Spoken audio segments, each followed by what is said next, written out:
Kamusta kaibigan? So, it's already like few days more to go. 2025 na.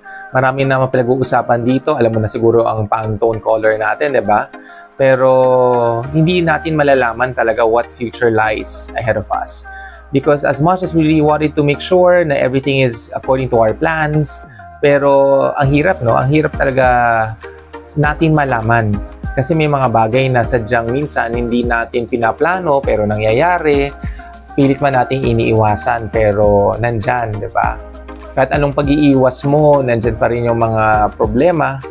At although that we have tried so many things to prepare us for this unfortunate events or scenarios in our lives, it still is impossible. Pero one thing that we can be sure of is that we have to maintain our faith, and particularly on our good relationship with our families and friends.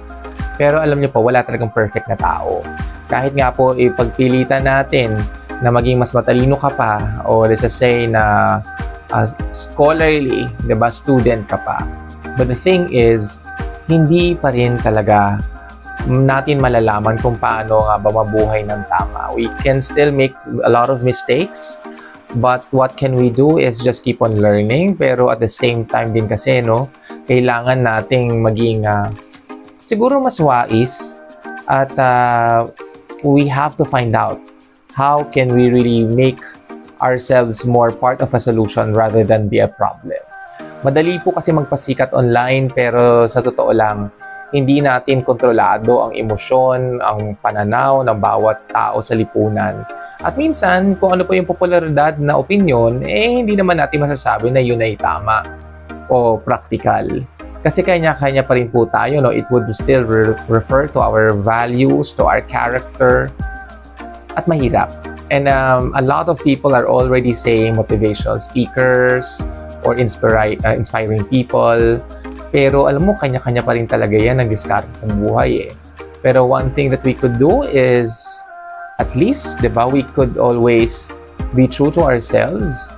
We update the people who we actually care the most. Kasi mahirap naman talaga to please everybody. Pero alam mo, siguro sa dami-dami ng pinagdaanan natin sa taon na 2024, sana we can always hope for the best. At lalo po, sana magtulungan pa tayo. Kasi kung magiging part pa tayo ng malaking problema, kung puro tayo reklamo, at hindi natin ito dinadaan sa tamang proseso, magkakaroon po tayo ng mas malaking problema. At siguro, again, ito ay opinion ko lamang, pero I'm just using the platform and trying to engage the right people in my community and organization. Wala ko kasing perfect na organization, di ba? Kasi lahat naman yan may kapintasan, minsan may mga buwisit talaga dyan.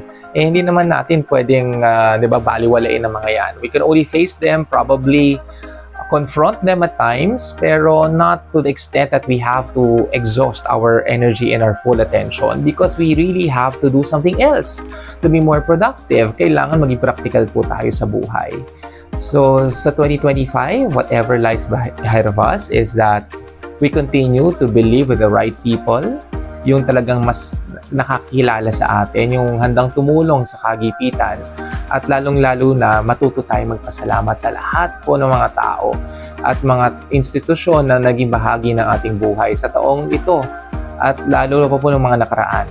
I think what we should be doing now is just to be grateful. We are grateful kasi natutuwa ako, o siguro nagpapasalamat ako. I think that's the right term. Magpapasalamat ako kasi meron pa tayong nabibigyan pa ng oportunidad na maitama ang ating mga mali at ipagpatuloy ang ating buhay. Sa kasamaang palad, may mga taong hindi na nabiyayaan pa na napahaba ang kanilang buhay, pero what we can only do is to at least cherish their moments with us and how they have inspired us. Yun po. So maraming salamat po sa mga darating pang mga konting araw na lang. We just have to do the best that we can actually, as much as possible, inspire more people to be the best version of themselves. Happy New Year!